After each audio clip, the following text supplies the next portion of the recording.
Ayan, at dahil kami pangalan ng baby ay nagising. Ayan, kami dalawa lang kasi ayan, nag-say hi naman siya. Doon nga lang, dumating ang kapitbahay. Ayan, sabi ko, doon ka mag-say hi. Ayan, nag-say hi nga ang baby. Kumain ulit siya ng tinapay na binili namin.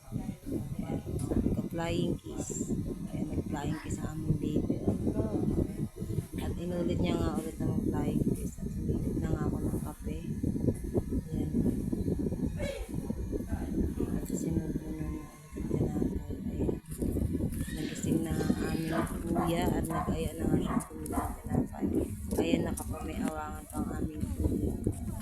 Ayan, at kami nag-umpisa na lumakad papunta sa bilihan ng tinapay sa tindahan. Ayan. Sa di kalayo ang tindahan.